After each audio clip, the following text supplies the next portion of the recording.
Promotion and facilitation bill. ये bill बहुत ही revolutionary कह के प्रचारित किया जा रहा है कि भाई एपीएमसी के चंगुल में किसान फंसा हुआ था, उसे एपीएमसी से आज़ाद कर दिया गया, अब वो कहीं भी बेच सकता है, कुछ भी कर सकता है, और बहुत सारा इंफ्रास्ट्रक्चर खड़ा, ऐसा बहुत बहुत कुछ इसके बारे में कहा जा रहा है। तो ये बिल है क्या? तो भाई ये बिल ये है, सीधी सीधी बात है कि इससे पहले कोई भी कृषि उपज का व्यवहार जो होता था वो एपीएमसी के जुरिस्डिक्शन में आता था। तो एपीएमसी का अपना एक कानून था, 2003 में इसका एक मॉडल एक्ट भी आया था। तो एक मंडी है, उस मंडी के अंदर में एक लोक निर्वाचित समिति है जिसके अंतर्गत उस क्षेत्र में, उसके कार्य क्षेत्र में होने वाले कृषि उपज के सारे व्यवहार नियंत्रित होते हैं और उससे जुड़े हुए विवादों का निपटारा भी होता है। तो अब इस एक्ट के द्वारा एपीएमसी की सीमाओं को बांध दिया गया है कि भैया आपकी चार दीवारी के अंदर अगर व्यवहार होता है तो आप उसमें दखल देंगे, उस पर आपका अधिकार क्षेत्र है।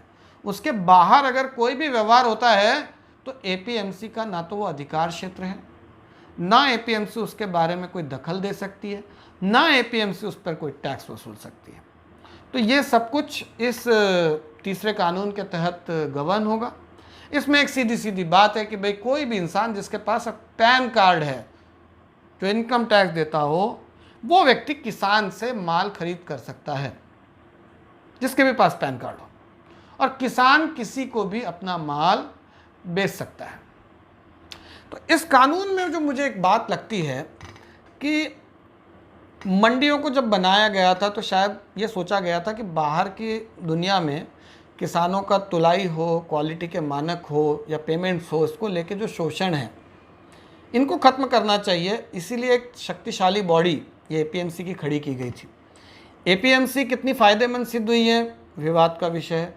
एपीएमसी के अंदर में रॉन्ग प्रैक्टिसेस नहीं हुई हैं, ज़रूर हुई है, वो कहाँ नहीं हुई है। हमारा चाहे न्याय व्यवस्था हो, चाहे हमारी राजनीतिक व्यवस्था हो, हर जगह अच्छी बुरी बातें सब होती है। परंतु जो उद्देश्य था एपीएमसी एक्ट का कि किसानों को एक प्रोटेक्शन देने का, एक उनके हक की एक जगह उपलब्ध करवा के देने का, तो यहाँ पर अब मैं इस चीज़ को इस तरीके से सोचता हूँ कि अगर एपीएमसी के बाहर कोई टैक्स नहीं है तो कोई भी प्राइवेट वेंडर, कोई भी आड़तिया, कोई भी व्यापारी, वो क्यों चाहेगा कि वो टैक्स देकर एपीएमसी के अंदर माल खरीदे, और वहाँ पर उसके ऊपर में एक बॉडी बैठी हुई है नज़र रखने के लिए, उस पर नियम कानून लगाने के लिए। तो वो यही चाहेगा कि भाई वो जाके या तो गांव से खरीद ले या अपने दरवाजे पे किसान को बुलाकर खरीद ले, अपने गोडाउन पे बुलाकर खरीद ले, वहाँ पर उसके ऊपर किसी भी तरीके की बंदिश नहीं होगी। और ये बंदिश न होने का फ़ायदा जो कहा जा रहा है कि किसानों को मिलेगा,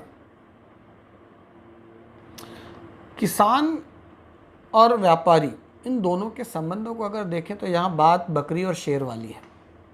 किसान के पास जो संसाधन है वो बहुत कम है, नेगोशिएशन पावर बहुत कम है। आड़तिया है, व्यापारी है, ये ऑर्गेनाइज हैं, इनके पास धन बल है, बाहुबल है, और इनके पास अपनी एक लॉबी है जो कि पॉलिटिकल लेवल से लेकर हर स्तर पर काम करती है। तो जब आप एक शेर और एक बकरी को खुले में सामने सामने छोड़ दोगे और आप कहोगे कि हम एक हेल्दी कंपटीशन क्रिएट कर रहे हैं, और आपने प्रोटेक्शन के लिए पहले उसके पास एपीएमसी एक्ट था, एपीएमसी के खिलाफ भी किसान कोर्ट में जा सकता था। अब आपने क्या किया है, अब किसान को विवाद है तो किसान जाए सरकारी ऑफिसर के पास। सरकारी ऑफिसर कितनी बात करते हैं, किस तरीके से किसानों को एंटरटेन करते हैं, आप बेहतर जानते हैं। तो वो कहाँ जाएगा, एसडीओ ऑफिस जाएगा। वो कोर्ट जा सकता है, नहीं जा सकता है।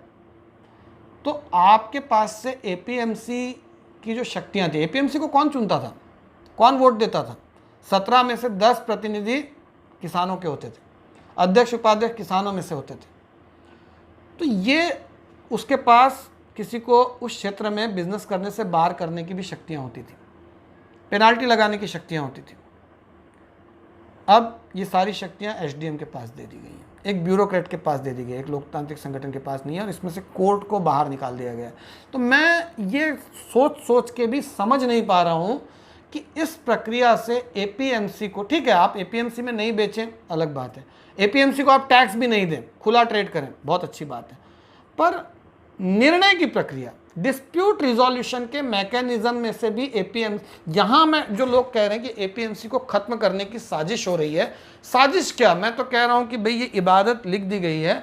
आप देखिएगा आने वाले 5-6 साल में इस देश से एपीएमसियाँ जो कि पहले ही कमज़ोर थी, बहुत कम इंफ्रास्ट्रक्चर था, वो लुप्त हो जाएगी, खंडहर बन जाएगी, क्योंकि उनकी शक्तियों को यहाँ पर ख़त्म कर दिया गया। ठीक है, हम एक्ट की तरफ बढ़ते हैं, एक्ट की कुछ महत्वपूर्ण बातों की तरफ। डेफिनेशंस से अगर हम आगे बढ़ें तो यहाँ पर कई मज़ेदार चीज़ें कही गई है कि जो इलेक्ट्रॉनिक ट्रेडिंग प्लेटफॉर्म्स हैं, अब ई नाम के बारे में आप सभी जानते होंगे कि बहुत ही महत्वाकांक्षी और मैं तो कहूँगा बहुत एक अच्छा पोर्टफोलियो वहाँ पे क्रिएट किया गया है कि जिसके माध्यम से किसान और किसी भी राज्य का व्यापारी आपस में सौदा कर सकते हैं। वहाँ पर गोडाउंस में जो सुविधा है, अगर उसका सही तरीके से इस्तेमाल होता है, इंफ्रास्ट्रक्चर खड़ा होता है, तो किसान अपने प्रोडक्ट को होल्ड कर सकता है सही भाव मिलने तक। ई नाम एक बहुत अच्छा हम कहेंगे कि स्ट्रक्चर डेवलप हुआ था, तो उससे भी कहीं ना कहीं इसको जोड़ने की कोशिश की गई है। अब यहाँ पर एक बहुत ही मैंने आपको बताया था मे और shall. The centre government may if it is of opinion that it is necessary to expedite in the public interest so to do prescribe a system of electronic registration for trader। तो अगर सरकारों को लगता है तो वो चाहे तो इनके इलेक्ट्रॉनिक रजिस्ट्रेशन, ऑनलाइन रजिस्ट्रेशन का पोर्टल बना सकते हैं। मुझे बताइए यहाँ पे मे क्यों होना चाहिए, यहाँ पे आप उसको एम्बिग्यूटी में क्यों छोड़ रहे हैं?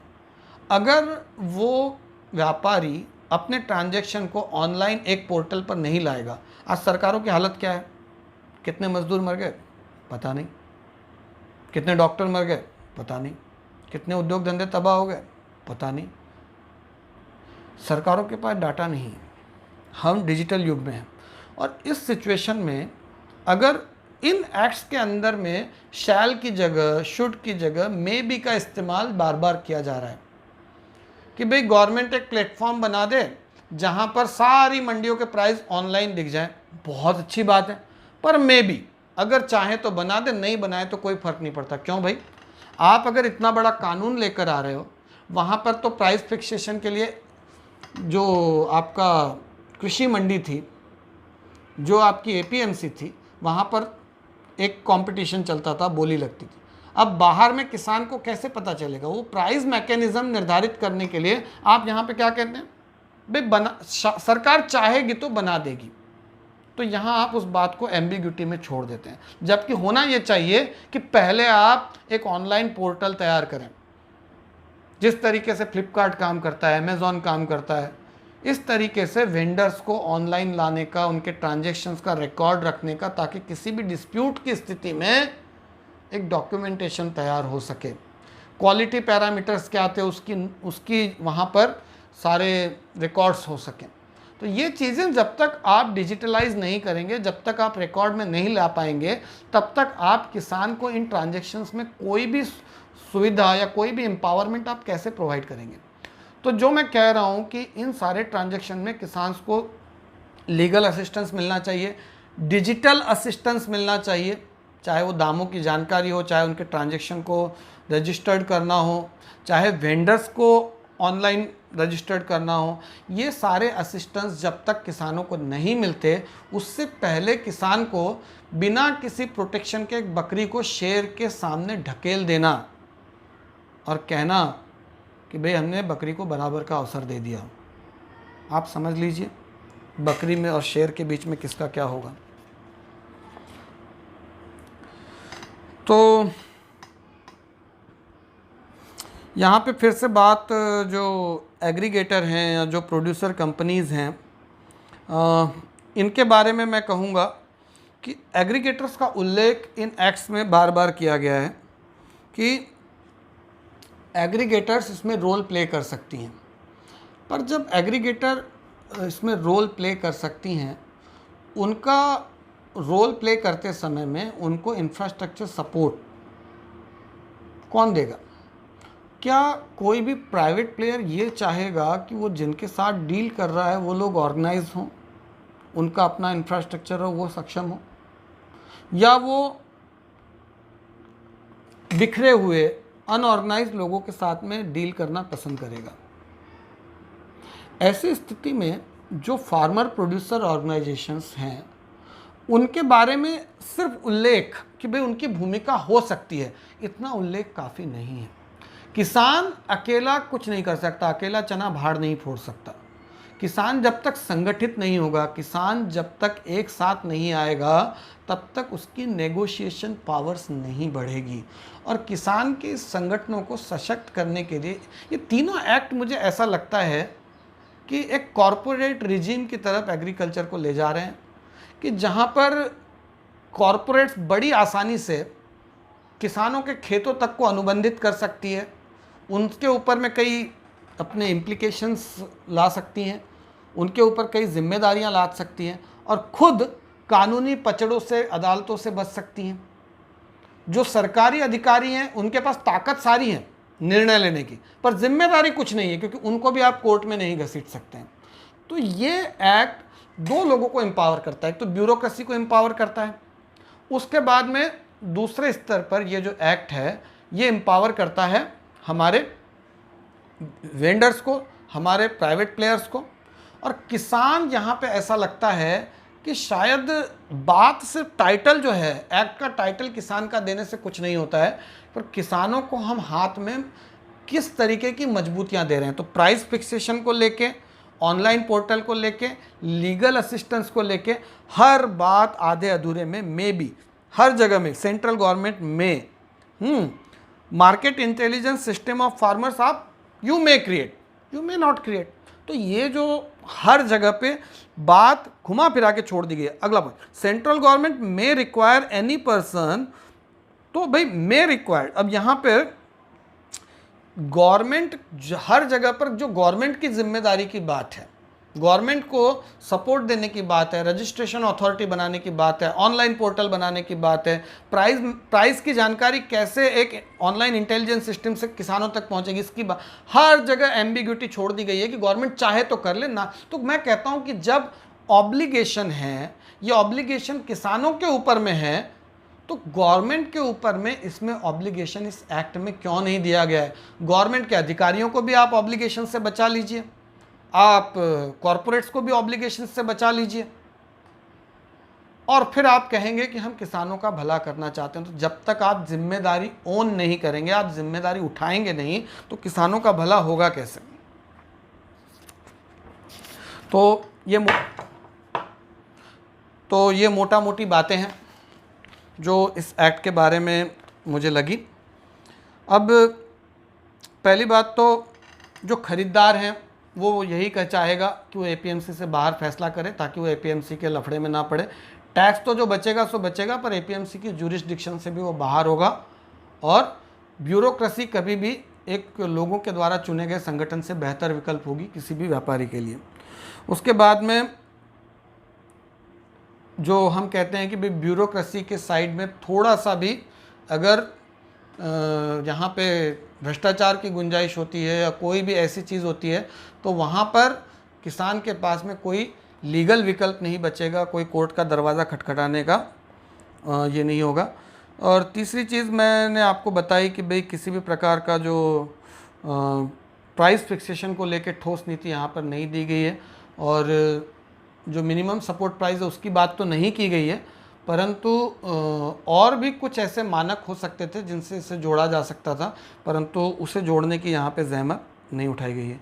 तो ये तीनों एक्ट जो मैंने समझे, जो मेरी जानकारी में थे, मैंने आपके लिए आसान भाषा में आपके लिए लेकर आने की कोशिश की है। मैंने कोशिश की है कि जितना हो सके मैं निष्पक्ष तौर पे इसके किसानों से जुड़ी हुई बातें आप तक पहुंचा सकूं। ये वीडियो आपको कैसे लगे ये आप मुझे ज़रूर बताइए, और अगर आप चाहें तो आप मुझसे संपर्क कर सकते हैं। कभी हम वेबिनार के द्वारा या गूगल मीट के द्वारा इन पे अधिक चर्चा भी कर सकते हैं। जितनी चर्चा होगी निश्चित तौर पे हम सरकारों तक भी हमें अपनी बात पहुंचानी चाहिए। कोई कानून अंतिम नहीं होता, कानूनों में सुधार होते रहते हैं, और एक अच्छे उद्देश्य से किया गया अगर कोई काम है तो उसमें सुधार के लिए सरकारों को भी तैयार रहना चाहिए। नमस्कार।